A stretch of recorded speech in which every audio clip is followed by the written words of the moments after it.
my desire to honor you,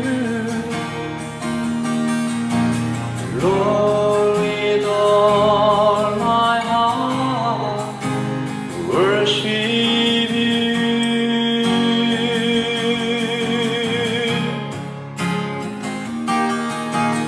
All I am within me, I give you praise. All that I adore is in you.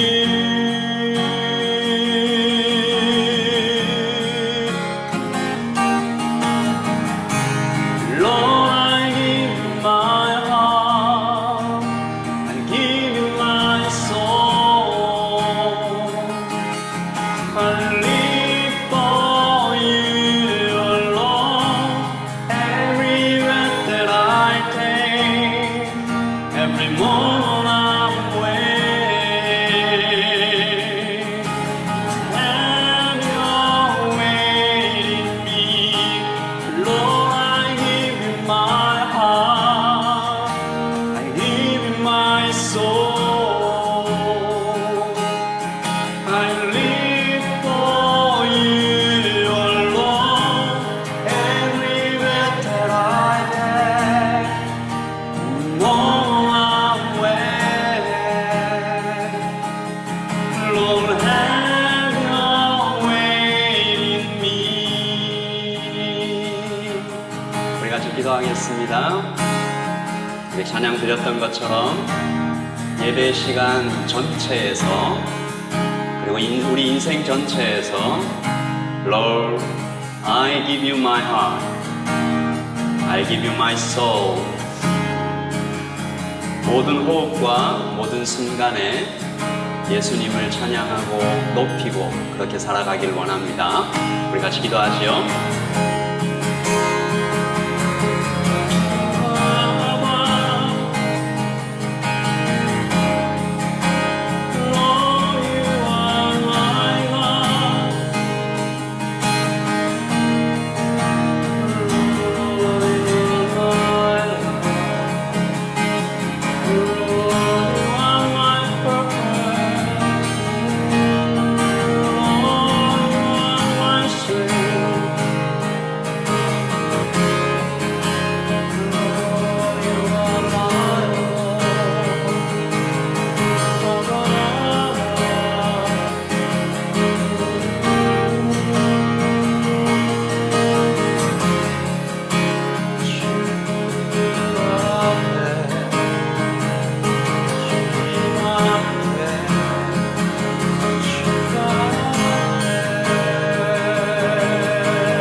하나님 아버지,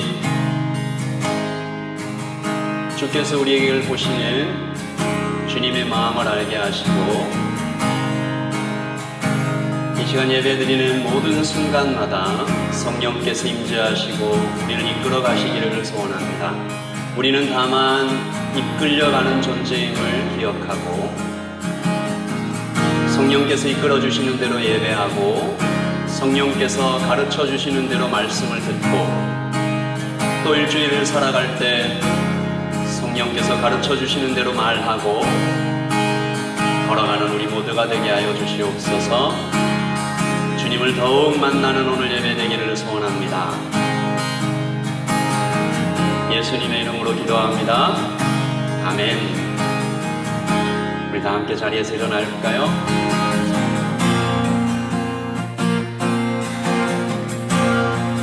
나의 사랑, 나의 사랑, 너는 어여쁘고 창귀하다. 어느 보석보다 귀하다. 내가 사랑스럽지 않을 때 너를 온전히 사랑하고 너와 함께하려 내가 왔노라. 나의 사랑, 주의 사랑, 이 사랑 결코 변치 않아. 모든 계절 돌보시네. 물은 마르고 꽃은 시드나 주의 말씀은 신실해. 실수가 없으신 주만 바라라. 우리 함께 주님의 나라와 뜻이 나의 삶 속에 임하시며 주님 알기를 주만 보기를 소망해.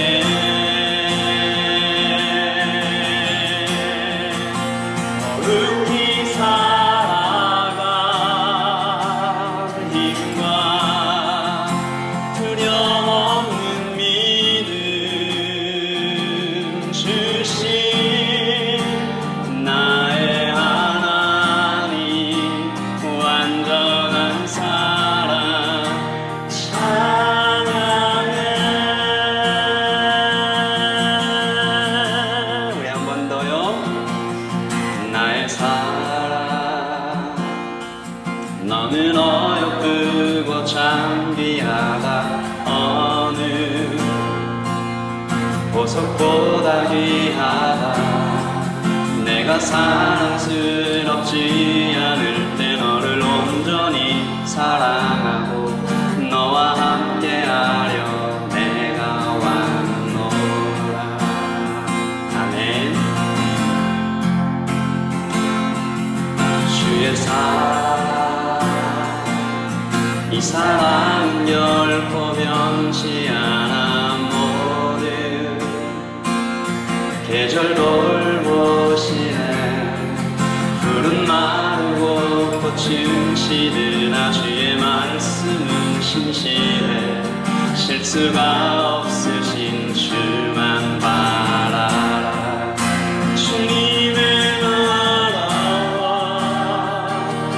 뜻이 나의 삶 속에 임하시며 주님 알기를 주만 보기를 소망해.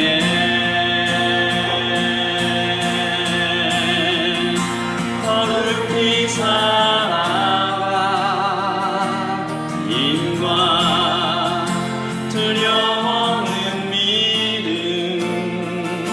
주신 나의 하나님 완전한 사랑 찬양해.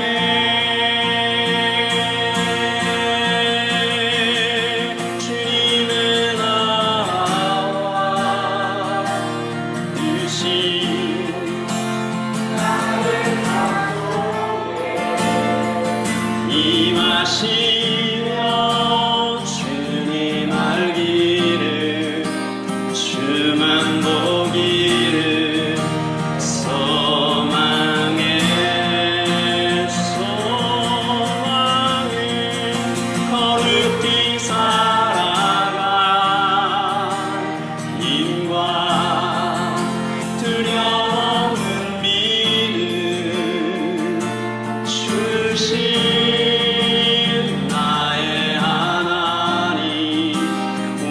완전한 사랑 찬양해.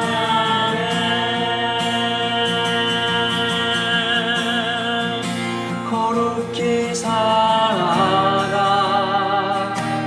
힘과 두려움 믿음 주신 나의 하나님 완전한 사랑 찬양해.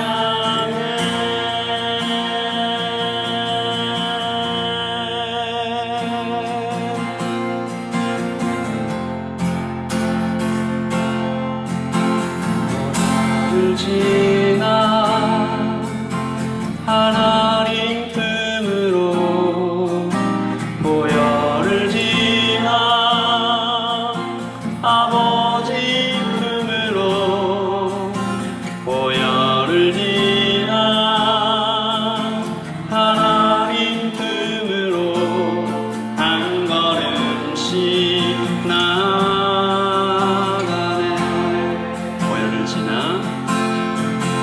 보혈을 지나 하나님 품으로 보혈을 지나 아버지 품으로 보혈을 지나 하나님 품으로 한 걸음씩 나가네. 존귀한 주 보혈이 내 영을 새롭게 하시네. 존귀한 주 보혈이 내 영을 새롭게 하네. 존귀한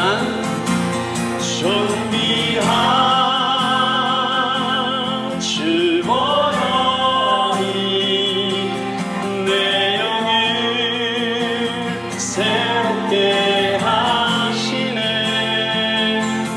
존귀한 주 보혈이 내 영을 새롭게 하네. 우리 함께 기도하겠습니다.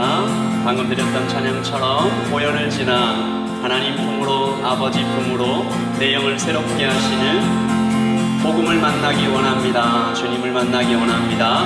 하나님을 만나기 원합니다. 우리 기도할까요?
자리에 앉으셔서 계속해서 찬양하겠습니다. 우리 마지막으로 우리 소원을 하나님께 올려드리죠. This is my desire to honor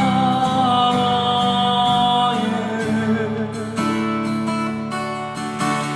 Lord, with all my heart, worship you.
마지막으로 한 번 더 기도하겠습니다.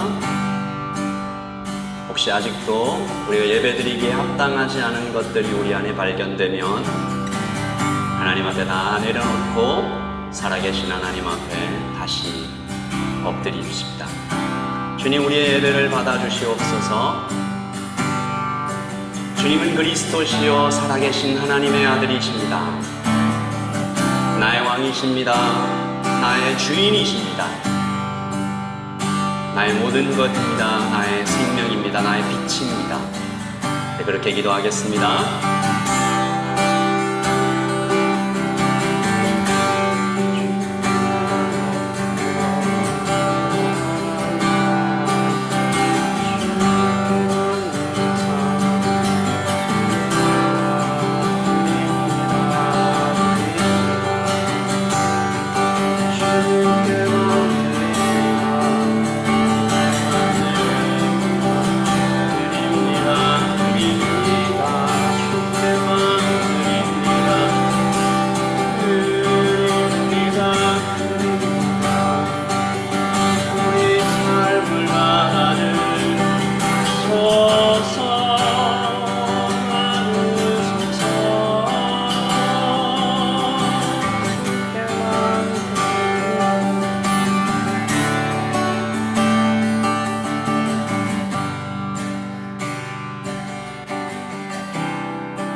살아계신 하나님, 이 공간 안에도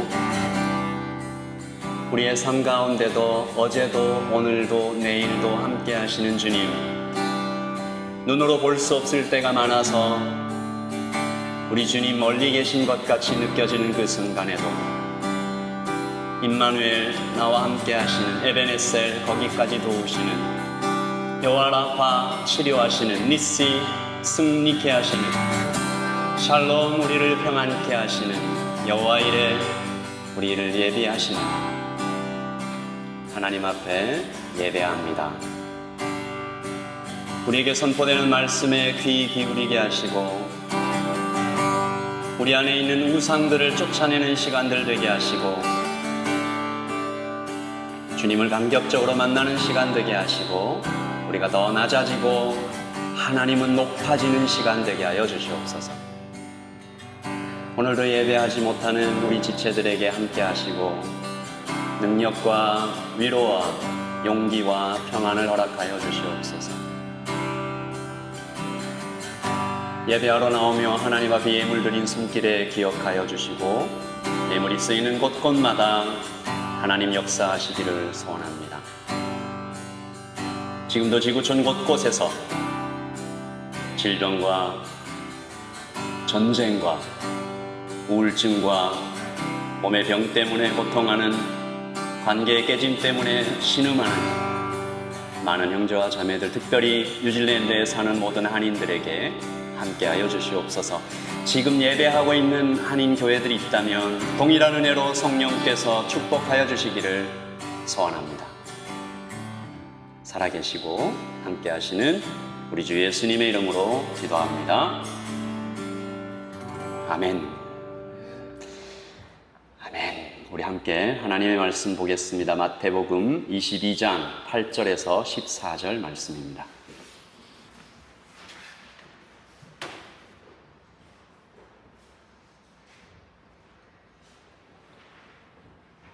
마태복음 22장 8절에서 14절까지 말씀, 저와 여러분이 교독하도록 하겠습니다. 제가 먼저 8절 읽을게요. 이에 종들에게 이르되 혼인잔치는 준비되었으나 청한 사람들은 합당하지 아니하니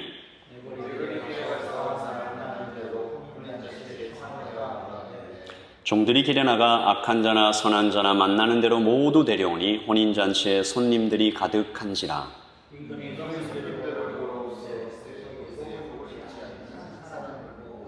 이르되 친구여 어찌하여 예복을 입지 않고 여기 들어왔느냐 하니 그가 아무 말도 못하거늘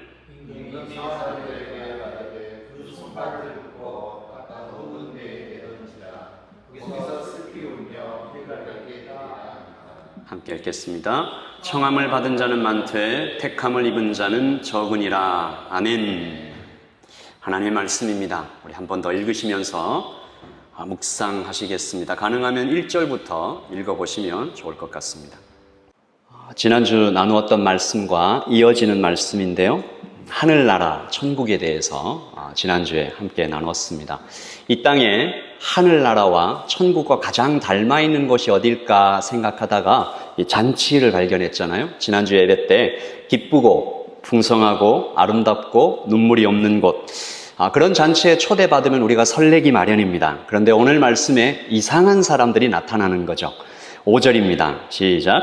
그들이 돌아보지도 않고 한 사람은 자기 밭으로 한 사람은 자기 사업하러 가고, 왕이 초대한 것인데 오지 않는 사람들에게 왕이 분노하시죠. 그리고 심판하십니다. 7절입니다. 임금이 놓아요 군대를 보내요. 그 살인한 자들을 진멸하고 동네를 불사르고.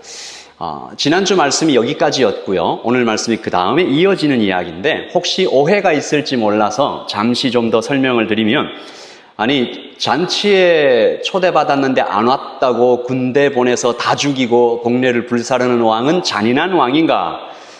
그러나 6절을 읽어보면 우리가 좀 이해가 됩니다. 그들은 부르러 간 사람들을 죽였습니다. 그 남은 자들은 종들을 잡아 모욕하고 죽이니. 여러분 잘 알고 계시죠? 왕이 보낸 종을 죽인 것은 곧 왕을 죽인 것과 똑같습니다. 그러므로 사실 오늘 예수님께서 베풀어 선포하신 천국잔치 비유는 현실에서는 불가능한 이야기가 되는 것이죠.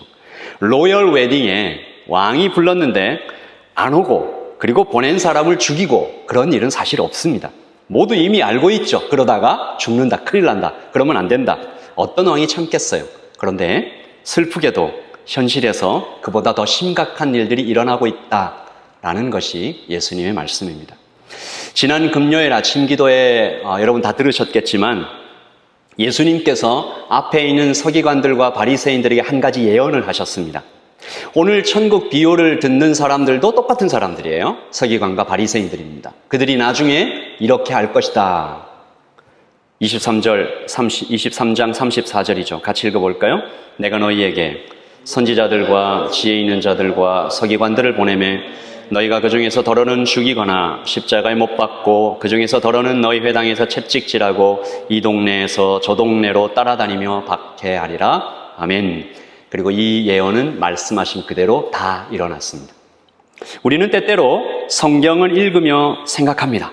어떻게 이런 일이 일어날 수 있지? 천국잔치를 베풀어서 오라고 그냥 초대장도 보내고 입장료도 받지 않는데 왜 안 오지? 어떻게 주님을 못 알아볼 수 있지? 우리 이번 주에 화요일부터 2주간 복음서를 함께 줌으로 통독할 텐데 아마 읽으시면서 수십 번도 더 이런 생각이 들 거예요. 어떻게 이렇게 많은 기적이 일어나는데 예수님을 못 알아볼 수가 있지? 하지만 더 중요하고 심각한 사실은 나도 충분히 그런 사람 될 수 있다라는 것입니다. 오늘 예배하시는 분들께서 제가 이렇게 겁을 주고 막 하는 게 아니고, 말씀 들으시는 모든 분들은 저를 포함해서 이 awakening이 있어야 돼요. 이것을 인지하셔야 됩니다. 나도 충분히 그런 사람 될 수 있다. 지난 목요일 아침 기도회 때 이 마태복음 23장의 7가지 화를 예수님께서 선포하셨죠. Woe to you. 화 있을진저. 7가지 죄, 이렇게 하면 지옥 간다. 첫 번째와 마지막이 기가 막히게 연결이 되는데, 첫 번째 woe to you는 화 있을진저. 외식하는 서기관들과 바리새인들이여, 너희는 천국 문을 사람들 앞에서 닫고 너희도 들어가지 않고 들어가려 하는 자도 들어가지 못하게 하는도다. 천국 문을 사람들 앞에서 닫고 자신도 안 들어가고 다른 사람도 못 가게 막는다. 이런 사람 우리가 뭐라고 그래요? 우리는 대체로 이단 이렇게 얘기를 하죠. 근데 이단 말고 가장 악한 사람, 가장 비참한 사람, 꿈에라도 이런 사람은 되지 말아야지, 이런 생각을 하게 만드는 사람인데, 마지막 7번째 화를 보면 좀 깜짝 놀라게 됩니다. 같이 읽어보십시오. 시작. 화 있을진저 외식하는 서기관들과 바리새인들이여, 만일 우리가 조상 때에 있었더라면 우리는 그들이 선지자의 피를 흘리는데 참여하지 아니하였으리라. 아멘. 나는 그렇게 하지 않았을 것이다. 내가 그때 태어났으면 나는 그렇게 하지 않았을 것이다. 얼핏 보면 큰 문제 없어요. 성경 읽으며 사실은 우리가 신앙생활 해오면서 수백 번도 더 이 말을 생각하고 입으로 내뱉었을지도 모릅니다. 그런데 제가 이 목요일 아침 기도 때 이 말씀을 묵상하면서 여러분 잘 들으십시오. 이 말이 지옥문을 여는 저주가 될 수 있습니다.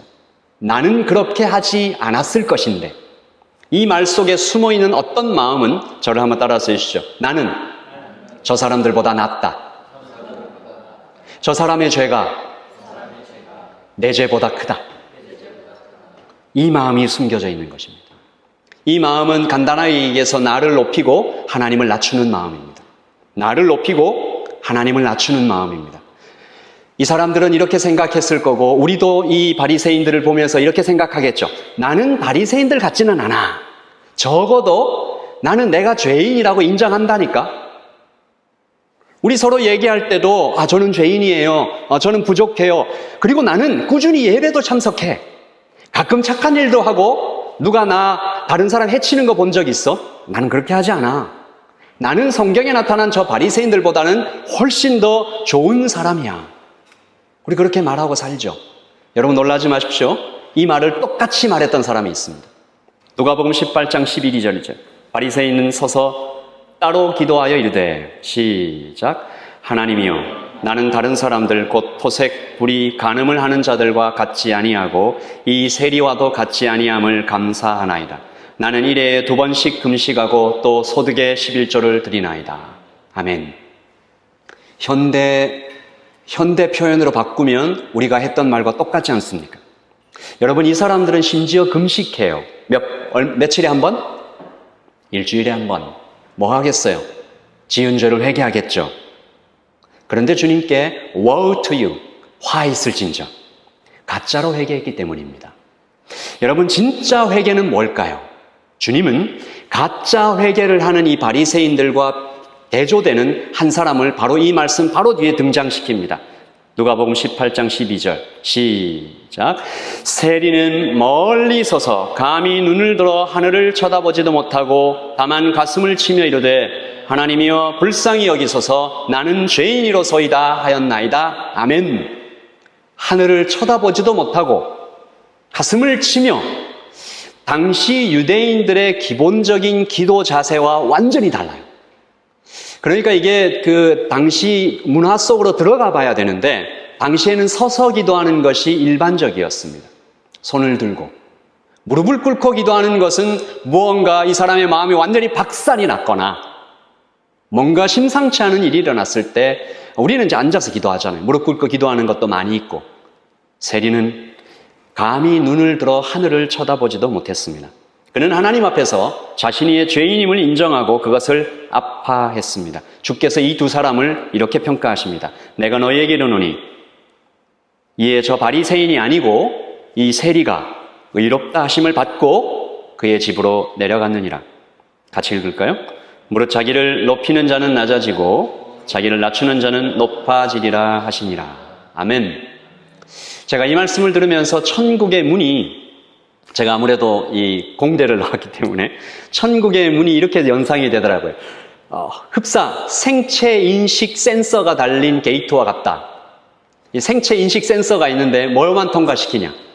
하나님의 가족 DNA를 가진 사람만 통과시키는 거죠. 여러분은 하나님의 가족 DNA가 있습니까? 여러분의 몸에 예수님의 피가 흐릅니까? 진짜 회개를 하고 있습니까? 우리 몸에 하나님의 피, 예수 그리스도의 피가 흐릅니까? 예수님의 수동적인 의를 내가 받았다라는 감격 속에 살고 있습니까? 나의 행위나 나의 능력이나 나의 노력이나 나의 말이나 내가 쌓아왔던 그 어떤 것이 아니라 철저히 나는 예수님께 의지하는 존재라고 날마다 고백합니까? 여러분, 오늘 이 세리와 똑같은 진짜 회개를 했던 사람을 여러분은 알고 있습니다. 디모데전서 1장 15절인데요. 이분은 인생의 마지막에 이 고백을 했습니다.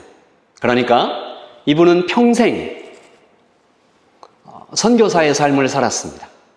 그리고 자신을 늘 깎고 겸손하고 선교 현장에서 몇 번이나 죽을 고비를 넘겼습니다. 그래서 그가 가장 거룩해졌을 때, 그가 예수님과 거의 정말 비교할 수 없을 정도, 거의 알아볼 수 없을 만큼 가까워졌을 때, 그를 보는 사람만 봐도 야, 예수님 보는 것 같다. 그의 원수들조차도 이 사람의 인격은 내가 감히 말 못하겠다. 고개를 숙이던 그때, 인생의 가장 마지막에 그는 이런 고백을 했습니다. 미쁘다. 모든 사람이 받을 만한 이 말이요. 같이 읽을까요? 그리스도 예수께서 죄인을 구원하시려고 세상에 임하셨다 하였도다. 죄인 중에 내가 괴순이라. Sinners of whom I am the worst.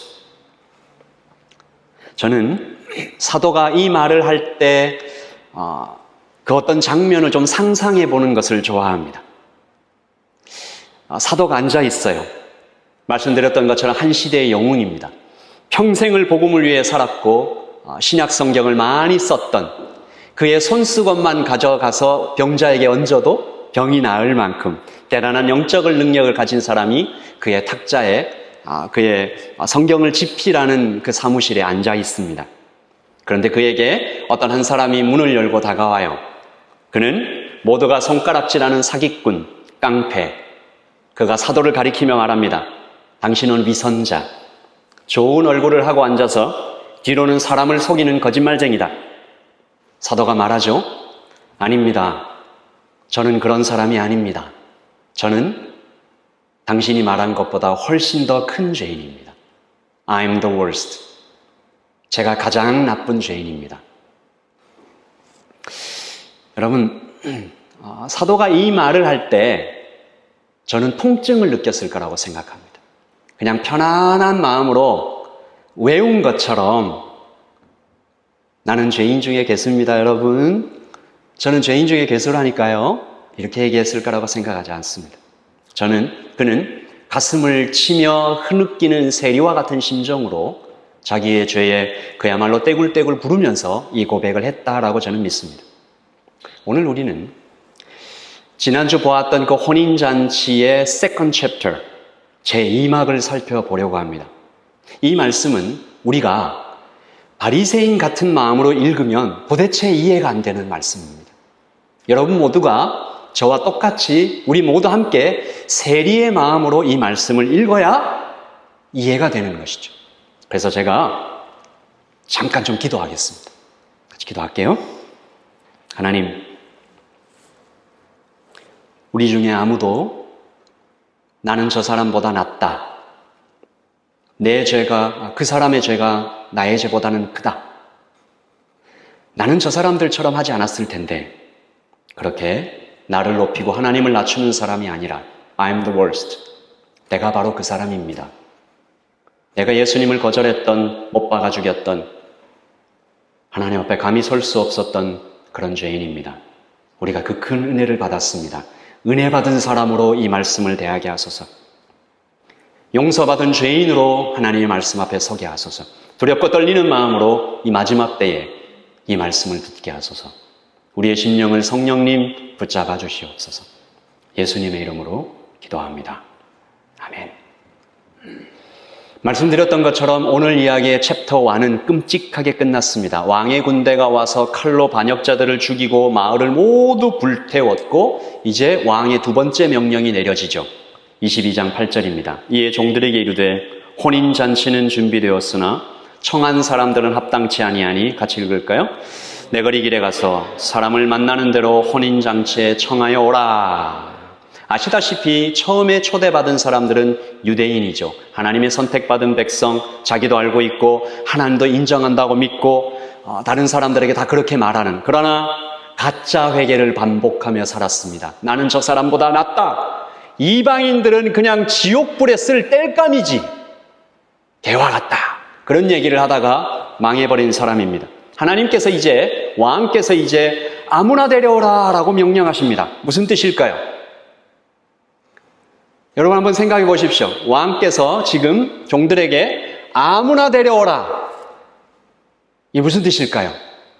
이것은 왕의 놀라운 자신감입니다.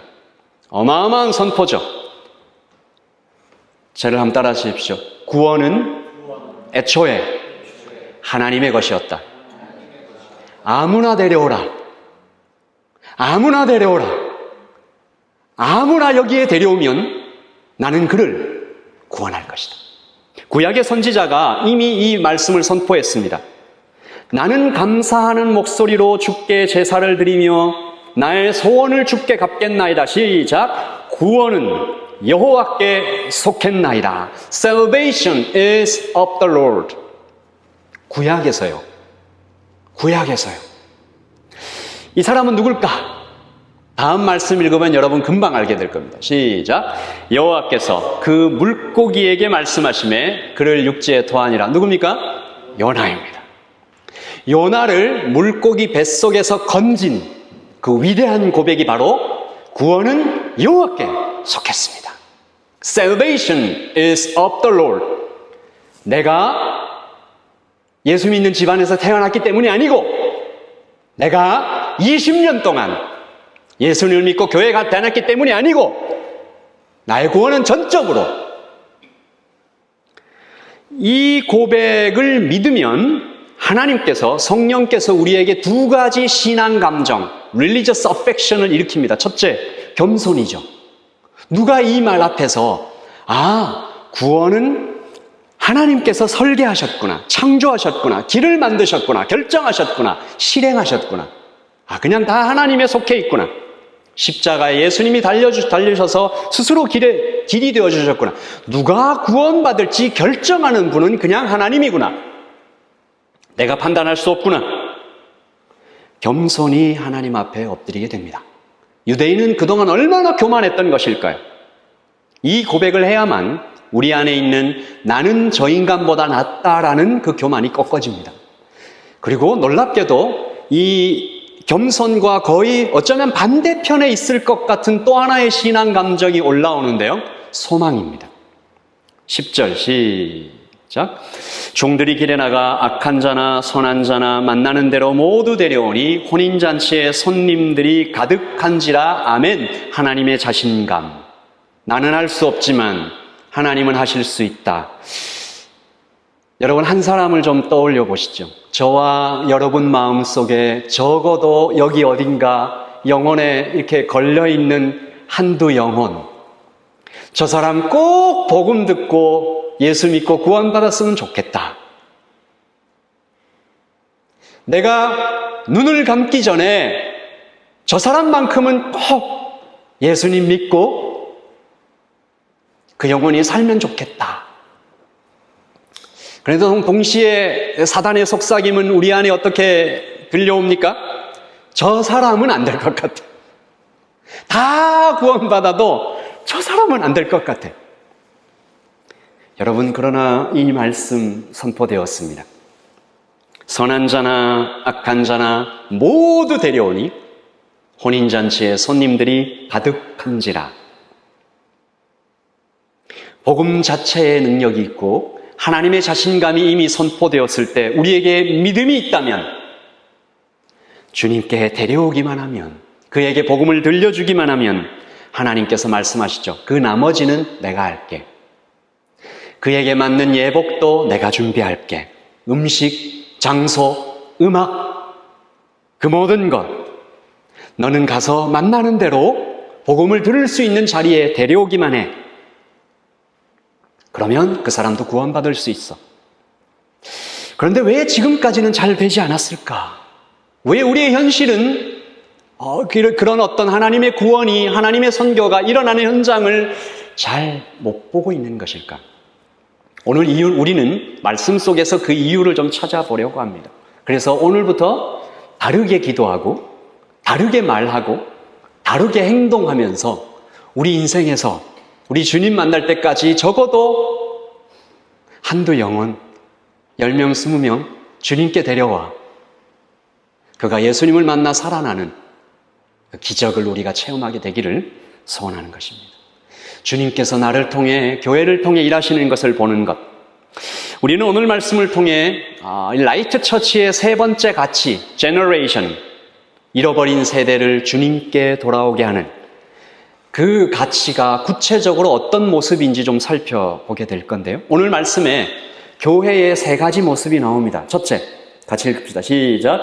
내거리 길로 나가는 교회. 내거리 길, 가서 사람을 만나는 대로 혼인잔치에 내거리 길이 어디일까요? 그 도시의 가장 큰 중심부, 스퀘어, 광장이 있고 샵이 있고 사람이 있는 곳. 여러분 어디입니까? 우리가 사는 곳, 학교, 직장, 친구, 시민들이 있는 곳. 왕께서 그곳에 가라고 하십니다. 잔치에 데려오라 하세요. 교회에만 모여있지 마라. 교회가 우리끼리 좋아서 끝나는 곳이었으면 예루살렘 교회가 어마무시해졌을 거예요. 예루살렘 교회는 어떤 교회였죠? 3,000명이 동시에 회개하고 수많은 기적들이 막 어마어마하게 일어나고 사람들이 자기의 그 재산을 다 팔아서 서로에게 막 나누고 제사장들도 회개하면서 교회로 막 들어오고 그렇게 엄청난 성령의 역사와 임재가 있었던 교회인데 어떻게 됐습니까? 디아스포라. 다 흩어졌죠? 우리끼리 너무 좋아서 예루살렘과 유대와 사마리아와 땅끝까지 이르러 증인이 되라는 하나님의 말씀을 잊어버린 거예요. 하나님은 로마군의 손을 빌려서 교회를 디아스포라 시키시면서 선교를 시작하셨습니다. 라이트 처치도 교회도 우리끼리 좋아서 이렇게 끝나면 안 될 것 같아요. 교회는 내거리 길로 나갑니다. 그러면 먼지가 묻겠죠. 긁혀서 상처도 나겠죠. 그게 싫으면 산으로 들어갈까요? 주님 앞에서 울고 하나님 저 내거리 길로 나가서 친구 만났다가 상처받았어요. 주님 앞에서 울고 다시 힘을 얻어 또 나가는 것이 교회다. 제가 사도행전을 읽으면서 몇 군데 부분에 읽을 때마다 그냥 이렇게 가슴이 울컥하는 장면들이 몇 개가 있는데 그 중에 하나가 바울이 루스드라에서 복음 전할 때의 일입니다. 같이 읽어보죠. 유대인들이 안디옥과 이고니온에서 무리를 충동하니 그들이 돌로 바울을 쳐서 죽은 줄로 알고 시외로 끌어내치니라. 상상해 보세요. 돌로 바울을 쳤어요. 피가 철철 났겠죠. 살펴보니까 미동도 하지 않아요. 어떻게 했다고요? 질질 끌어서 던졌어요. 성 밖에 시체들이 있는 곳으로. 복음 전하다가 돌 맞아 죽을 뻔한 거죠. 이때 이 신학자들이 여러 가지 견해가 좀 갈리긴 하는데 실제로 죽었다라고 생각하는 사람도 있습니다. 신학자들 중에. 어찌됐든 어마어마한 상처를 입고 피투성이가 된 바울이 그 다음 말씀. 제자들이 둘러섰을 때에 시작. 바울이 일어나 그 성에 들어갔다가 이튿날 바나바와 함께 더베로 가서 복음을 그 성에서 전하여 많은 사람을 제자로 삼고 루스드라와 이고니온과 안디옥으로 돌아가서 피투성이가 된 몸으로 일어나서 루스드라 성에 다시 들어가서 더베로 잠깐 피했다가 거기에서 제자들을 다시 데리고 루스드라로 다시 돌아오는 우리는 내거리 길로 나가라는 명령을 받았습니다. 도시의 시민들을 천국잔치로 초대하라는 명령을 받았습니다. 라이트 처치는 오클랜드와 잃어버린 세대를 주님께 돌아오게 하라는 명령을 받고 개척되었습니다. 그렇다면 우리가 오늘 이 시간부터 어떤 사람을 초대해야 할까? 그 마음속에 간직하고 주님께 나가야 할 텐데. 둘째, 시작. 만나는 대로 모두 데려오는 교회. 종들이 길에 나가 악한 자나 선한 자나 만나는 대로 모두 데려오니 혼인잔치에 손님들이 가득한지라. 이 말씀은 우리에게 굉장히 무거운 느낌을 줍니다. 만나는 대로 모두라고 하는 이 단어는 무슨 뜻일까요? 내가 선택한 사람 말고, 너가 선택한 사람 말고 하나님께서 내 주위에 두신 모든 사람. 그러면 어떻게 되나요? 자, 이 말씀을 우리가 내일부터 실천하기 시작하는 순간 영적 전쟁입니다. 내가 좋아하는 사람, 야, 이 사람한테 교회 가자고 얘기하면 적어도 내가 욕은 안 먹겠다. 어느 정도 좀 준비가 된 것 같아. 그런 사람도 데려오기 쉽지 않아요. 그런데 만나는 대로 모두라는 마음을, 그 명령을 하나님의 말씀으로 믿고 말하기 시작하면 이것은 치열한 영적인 전쟁이 됩니다. 전쟁이라는 말을 들으니까 무섭고 가기 싫고 가만히 있어도 힘든데 주님, 주일에 교회에 나오는 것도 쉽지 않습니다. 하루하루 인생 살아가는 거, 삶의 현장에서 벅찹니다. 큰 죄 안 짓고 하루하루 살아가는 것만 해도 한숨과 눈물로 점철된 하루하루입니다, 주님.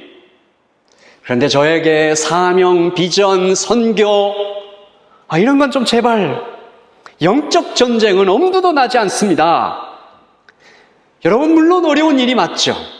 이것을 우리가 가볍게 볼 수는 없습니다. 영적 전쟁, 가장 치열한 영적인 전쟁터는 사람의 마음속이잖아요. 예수님을 전하다가 뺨을 맞는 일이 우리 가운데 있을 수 있습니다. 그보다 어쩌면 더 두려운 일은 친구를 잃는 일이겠죠.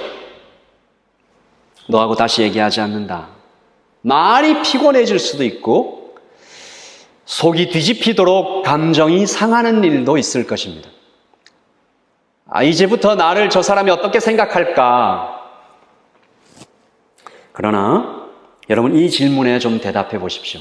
다 마음속으로 한번 대답해 보세요. 존 엇버그라는 신학자가 이렇게 질문했습니다. 여러분 잘 들으세요. 예수님이 안 계신 보트 안이, 배 안이 안전합니까?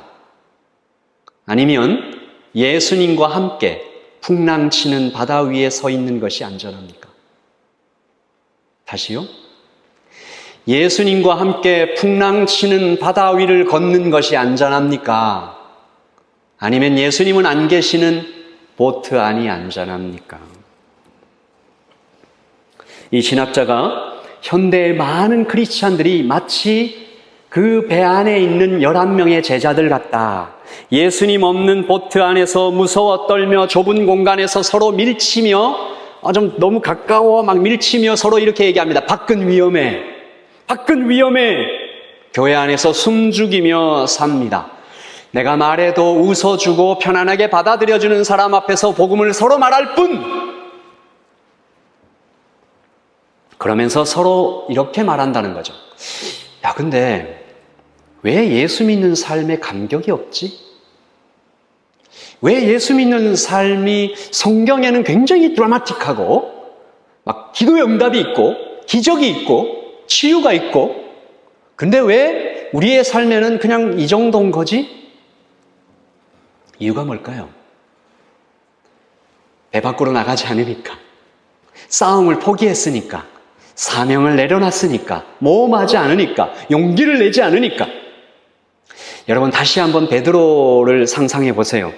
풍랑이 무섭게 치는 바다지만 보트 밖이 훨씬 더 안전했잖아요. 3가지 이유로. 첫째, 예수님이 부르셨으니까 그 바다 위를 걸었어요. 좀 이따 빠졌죠. 근데 어떻게 됐어요? 예수님이 금방 손잡아서 일으켜주셨죠. 그리고 또요, 마지막이 아주 압권이잖아요. 베드로 어떻게 그 배 안으로 들어갔어요? 예수님과 함께 손잡고 바다 위를 걸어서 보트 안으로 들어갔습니다. 생각해 보세요. 풍랑 쳐요. 예수님의 손을 잡고 바다 위를 걸어서 예수님과 함께 보트 안으로 들어갔을 때 다른 제자들의 표정이 어땠을까요? 야, 나도 저렇게 살고 싶다. 야, 나는 왜 예수님께 나도 좀 한번 바다 위를 걷게 해달라고 부탁하지 않았을까? 왜 구하지 않았을까? 여러분, 우리가 혹시 이렇게 살고 있는지 모릅니다. 저를 포함해서요. 성경을 아무리 열심히 읽어봐도 성경의 맥락과 하나님의 가르침은 우리는 편안하게만 살라고 부름받은 것이 아니에요. 우리는 영광스럽게 살라고 부름받았습니다. 우리는 고귀하게 살라고 부름받았습니다. 오직 이 세상에서 아무리 돈 많고 아무리 능력 있고 아무리 외모가 탁월하고 아무리 좋은 집안에서 태어난 사람도 할 수 없는 일, 오직 예수 믿는 사람만 할 수 있는 일, 그것을 위해서 부름받았어요. 뭐예요?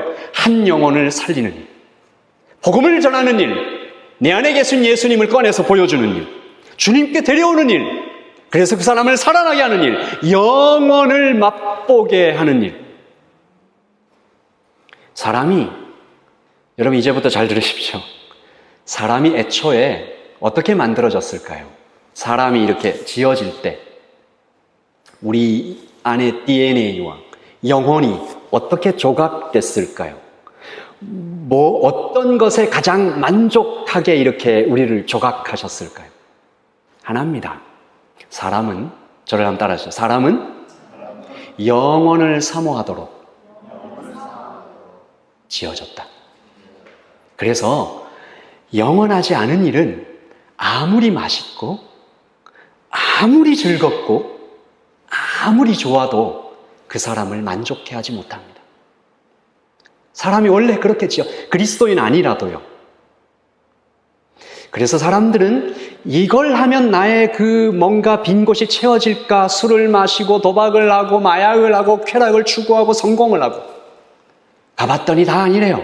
미국에서 슈퍼볼, 미식 축구죠. 어마어마하잖아요. 역대로 가장 많이 우승했던 MVP를 5번이나 수상했던 톰 브레디라는 사람이 슈퍼볼 우승을 하고 나서 막 인터뷰를 하는데 이렇게 얘기했습니다. 하나님, 이게 전부인가요? 공허한 거예요. 하나님, 이게 전부인가요? 더 이상 뭔가 있지 않을까요? 가장 정점에 보트 안에서 서로 밀치며 밖은 위험하다. 야, 좀 흔들리지만 그래도 여기는 바닥이 있잖아. 벽이 있잖아. 좀 젖었지만 그 먹을 것도 좀 있잖아. 친구도 여기 있잖아. 베드로만 나갔어요. 누가 나를 좀 더 따뜻하고 편안하게 해주었으면 좋겠다. 단단한 음식은 싫고 부드러운 이유식만 먹여주면 좋겠다. 여러분, 고린도전서에 나오는 어린아이 같은 신앙입니다. 여러분, 그렇게 살면 우리 안에 만족이 없다고 성경은 가르쳐줍니다. 영원한 가치가 있는 일을 행해야, 하나님의 영광이 빛나는 일을 행해야, 그 길을 걸어야, 주께서 기뻐하시는 삶을 살아야 내 영혼이 살아난대요. 내 거리 길로 나가래요.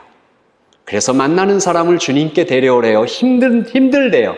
그래도 만나는 사람을 천국잔치로 초대해서 그가 주님을 만나 진짜 기쁨을 누리는 것을 보면 그때야 내 영혼이 채워진답니다.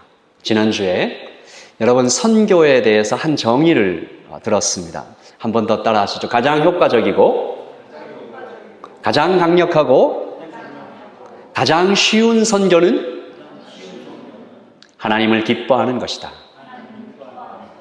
이게 처음이죠. 내가 하나님을 막 기뻐해요. 그러면 주위에 있는 사람들이 물어요. 야, 너는 지금 방금 상사한테, 보스한테 완전히 박살이 나도록 깨졌는데 왜 다시 금방 이렇게 평안해? 너 왜 다시 이렇게 금방 다른 사람 막 챙겨? 그는 나를 통해서 예수님을 느끼죠. 그러나 그것이 시작입니다. 그것으로 충분하지는 않아요.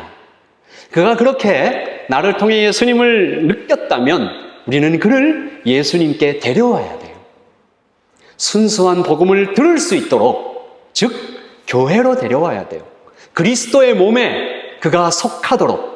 그래서 나는 포도나무여 너희는 가지니, 이 포도나무에서 올라오는 모든 영양분이 가지에 쭉 흘러들어가서 열매를 쫙 맺도록 그도 열매 맺게 해줘야 돼요. 이것은 알려진 신비입니다. 주님은 교회를 통해서 일하십니다. 여러분 마음속에 오늘부터 한 사람 그 사람 품어서 다시, 그리고 자주 그에게 예수님에 대해서 말하고 잔치에 함께 갑시다. 제가 요즘 진짜 너무 기뻐요. 요즘 내가 정말 너무 행복해요. 제가 요즘 막 힘이 나요. 제가 어떤 분을 만나서 그래요. 제가 오늘 아침에도 그분과 만나서 이렇게 대화를 하고 왔는데 너무 좋아요. 제가 지난주에 투어 가이드를 하다가 한 한국 청년을 만났습니다. 38살쯤 되었는데 대단한 청년이더라고요. 22살, 21살 때부터 이렇게 돈을 모으기 시작해서 38살에 이미 재정의 자유를 이뤘답니다. 부럽죠. 근데 일도 계속해요. 자기가 이 일이 재미있어서 계속한대요. 근데 결혼은 안 할 거래요. 혼자 사는 게 너무 좋대요. 이런저런 얘기를 하다가 하나님 만난 얘기를 해줬습니다. 그럴 수도 있습니까? 그런 일이 있어요? 하나님한테 하나님이 뭐라고 얘기하시는 걸 우리가 들을 수 있어요? 어떻게 그런 일이 가능해요? 왔다 갔다 하면서 그 많은 시간 동안 이야기했던 하나님의 사랑들, 하나님의 행하시는 일들, 제 인생에서 정말 크게 2번 하나님을 뜨겁게 만난 적이 있었습니다. 바이블 칼리지 때 하나님 만나게 해달라고 막 기도를 하는데 어느 날 제가 그냥 공부하는데 하나님이 그냥 그 방에 오셨어요. 제가 깜짝 놀라서 바닥에 무릎 꿇고 막 펑펑 울었어요. 고개를 들어서 하나님 얼굴을 한번 보고 싶은데 감히 못 들어서 살짝 들었는데 발이랑 옷자락을 본 것 같기도 하고 안 본 것 같기도 하고, 그러나 그날 저는 분명히 하나님을 만났어요. 이런 얘기를 제가 해줬죠. 하나님이 진짜 계십니까? 그날 참 행복했습니다. 어쩌면 많은 사람이 그 청년에게 복음의 씨앗을 뿌렸던 것 같아요. 또 누군가가 뿌리겠죠? 그러면 또 그의 인생 가운데 누군가는 그 청년이 그 청년 안에 열매 맺는 것을 볼 수 있겠죠. 하나님 뭐라고 하셨어요?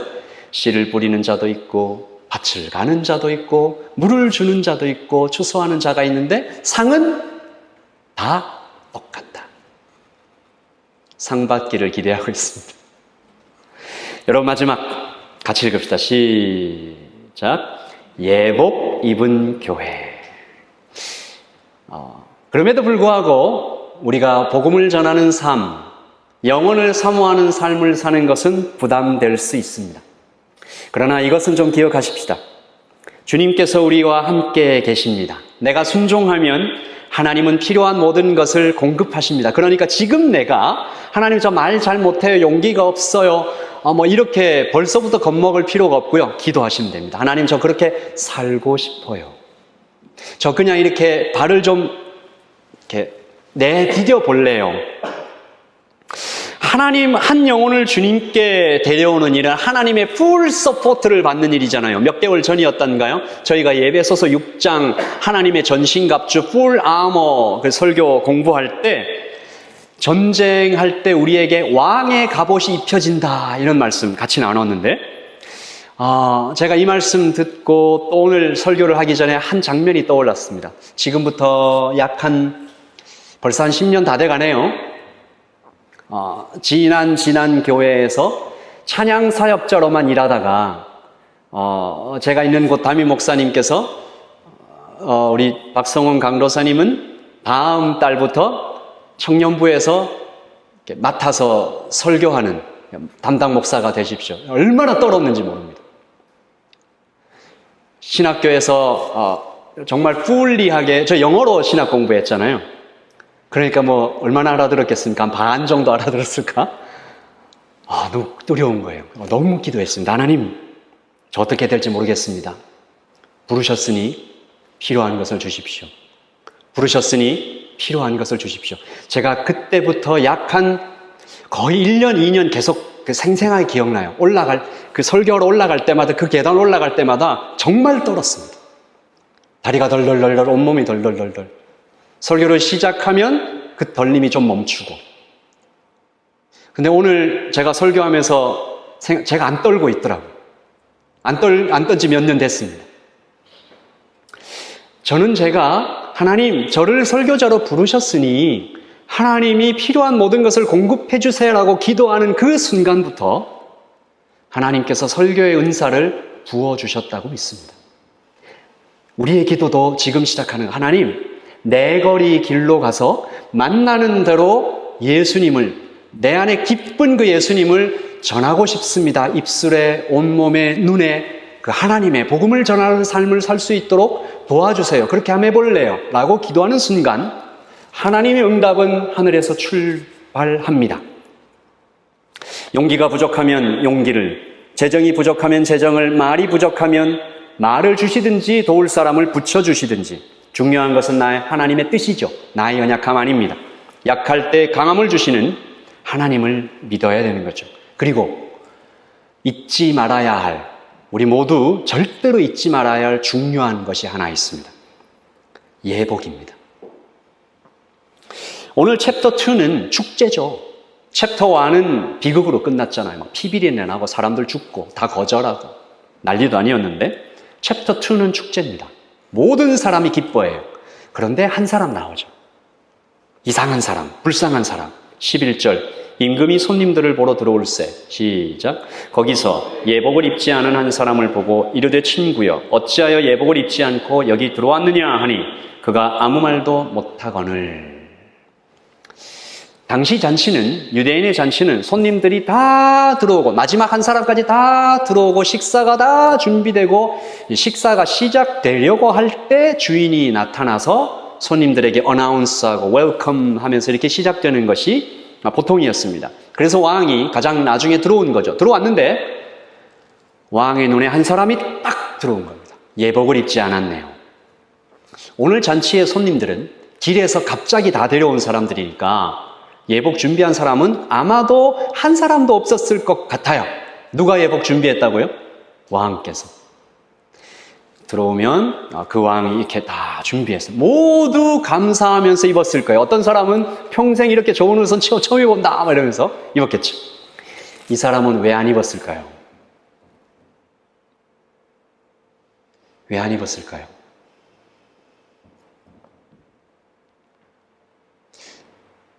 여러 가지 다른 이유를 막 많이 상상할 수 있지만 간단하게 한번 살펴봤습니다. 왕이 준 예복보다 내 옷이 더 좋아 보이니까, 내 옷이 더 소중하니까. 패션 스타일을 말하는 게 아닙니다. 영적인 의미가 여기에 있습니다. 잔치는 천국 잔치고 때는 마지막 때를 상징하잖아요. 그러므로 예복은 뭘까요? 갈라디아서 3장 27절에 정확하게 말씀하시죠. 시작. 누구든지 그리스도와 합하기 위하여 세례를 받은 자는 그리스도로 옷 입었느니라. 예수님을 입으라. 예수님의 수동적인 의를 받아들여라. 복음을 믿으라. 진짜로 회개하라. 여러분, 그러니까 오늘 우리가 읽은 말씀은 거꾸로 읽어야 됩니다. 무슨 얘기인지 아시겠어요? 오늘 말씀은 이 말씀이 이렇게 쭉 이렇게 보여주는 순서를 거꾸로 읽어야 돼요. 자, 한번 제가 시간의 순서를 이렇게 거꾸로 한번 돌려보겠습니다. 어떤 사람이 길거리에 앉아 있어요? 가난하고 병들었어요? 또 어떤 사람 막 더럽고 약해요? 교만하고 비굴한 사람도 있어요? 죄 지은 사람도 있어요? 지명수배 당해서 막 쫓기는 사람도 혹시 있을지 모르겠어요? 그저 보통 이하의 그저 그런 인생들이 있을 수도 있습니다. 그런데 어느 날 왕궁에서 막 흰옷 입은 사람들이 말 타고 쫙 나타나더니 불러요, 한 사람씩. 가자. 왕의 잔치에 가자. 당신 초대받았다. 어리둥절 따라갔어요. 따라갔으니까 그 왕의 그 목욕하는 시설에서 샤워를 탁 시켜주는데 예복을 쫙 입혀줘요. 깨끗해요. 막 향기가 나요. 이런 좋은 옷을, 왕의 복도를 지나갑니다. 높고 화려한 왕의 복도를 쫙 지나가면서 드디어 큰 문이 쫙 열리고 잔치에 들어갔더니 난리가 났어요. 대단해. 음식, 음악, 아름다운 꽃들. 그 중에 대박은 이렇게 와 하면서 막 시골 촌사람처럼 둘러보고 있는데 저기서 음악이 빵빠레가 쫙 울려 퍼지더니 왕이 나타나셨어요. 왕이 사람들 사이를 걸어와 내 손을 탁 잡으세요. 황홀하죠. 눈물이 저절로 흐릅니다. 아니, 어떻게 저 같은 사람에게 기회를 주시고 저를 찾아와서 손을 잡아주세요. 그리고 조금 후에 그 잔치가 끝날 때쯤, 한참 무르익을 때쯤 왕이 나에게 말씀하세요. 부탁이 있다. 시작. 내 거리 길에 가서 사람을 만나는 대로 혼인잔치에 정하여 오라. 그가 어떤 표정으로 길에 나갔을까요? 여러분, 이것이 오늘 이야기 속 숨겨진 이야기입니다. 예복을 입은 사람만 나갈 수 있어요. 잔치를 한번 경험해 본 사람만 기뻐 나가요. 복음의 은혜를 맛본 사람이 길에 나가서 사람을 불러요. 내 안에 계신 나와 동행한 예수님을 반짝반짝 빛나는 눈으로 막 떨리는 목소리로 이렇게 얘기하겠죠. 뭐라고 얘기하겠습니까? 끝내주는 잔치가 있다. 야, 나도 초대받았다고. 나도 이거 뭐 속이고 이런 거 뭐 피라미드 다단계 이런 거 아니고 나도 초대받았다니까. 내가 가서 엄청난 환대를 받아 내 왕을 만나고 왔어. 왕을. 너도 가자. 이것이 오늘 이야기의 제대로 된 순서입니다. 그런데 오늘 말씀처럼 교회 안에 어떤 사람이 있다고요? 예복을 안 입은 사람들이 있대요. 내 옷이 좋은 거예요. 내 생각이 더 나은 거예요. 진짜 회개를 하지 않아요. 진짜 믿음이 없어요. 그냥 종교 생활만 해요. 그러면 제가 이 오늘 말씀 읽으면서 이상한 제가 질문을 드렸는데 아직 그 질문을 해결 못 받아서 여러분도 한번 대답해 보세요. 그 예복 입은 사람은 어떻게 잔치에 들어올 수 있었을까요? 왕궁 경비대를 어떻게 통과했을까요? 예복도 안 입고 어떻게 그 잔치 홀에 들어왔을까요? 왕이 나타나기 전에 왜 다른 사람들은 눈치를 못 챘을까요? 사람들은 속을 수 있습니다. 교회 안에 들어와 예복 입지 않고 종교 생활을 하는 사람들, 우리는 알아채지 못할 수 있어요. 어쩌면 그 사람이 신앙생활을 더 잘하는 사람처럼 보일 수도 있어요. 가짜 회개로 다른 사람들을 속이고 그냥 뭔가 좋은 인격을 가진 사람처럼 말하고, 그러나 왕은 속지 않으십니다. 임금이 서환들에게 말하되 그 손발을 묶어 바깥 어두운 데에 내 던지라. 거기서 슬피 울며 이를 갈게 되리라. 우리 주위에 내가 예복 안 입은 사람은 혹시 아닌지 주님 앞에 금방 확인할 수 있죠. 대답해 보십시오. 복음을 믿고 은혜 속에 감격하고 있습니까? 눈을 감고 고개를 숙이고 주님이라고 부르면 여러분 안에 감사가 있습니까? 이 잔치는 피 위에 세워졌습니다. 잔치는 왕의 종들의 흘린 피 위에 챕터 2가 시작된 거죠. 그러므로 보혈을 지나 잔치가 있는 것입니다. 오늘 말씀에서는 왕의 종들이라고 표현되어 있지만 성경적으로, 영적으로, 예언적으로 종으로 오신 이는 예수 그리스도십니다. 피를 지나 잔치가 있었고 왕의 허락이 있고 왕의 참음이 있고 왕의 은혜가 있고 왕이 베풀고 왕의 모든 준비가 우리 앞에 펼쳐져 있습니다. 여러분은 예복을 입으셨습니까? 우리 같이 한번 기도하죠. 마지막에 마지막 때를 살아가고 있는 우리 모두에게 내 권리 길로 나가 선한 자나 악한 자나 모두 데려오라. 구원은 여호와께 속했으니 너희는 겸손하고 소망 가지라. 예복을 입혀주시는 하나님, 오늘 예배를 통해 또한 매일 저녁 주님 앞에 엎드릴 때, 매일 아침 우리가 눈을 뜰 때 천국 잔치를 경험하게 해 주십시오.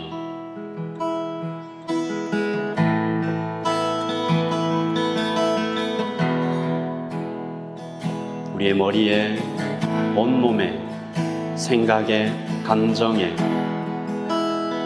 이성과 지성에 우리 예수님 살아계심을 가르쳐 주시고 복음을 맛보게 해 주십시오. 주께서 오늘 우리에게 부탁하시는 길에 나가 만나는 대로 혼인잔치로 데려오라.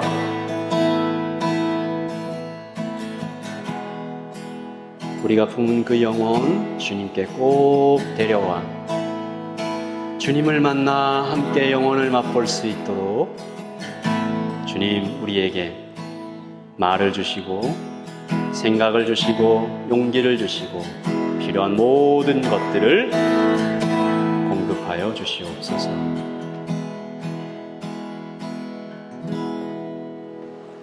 지금은 우리 주 예수 그리스도의 그 크신 사랑과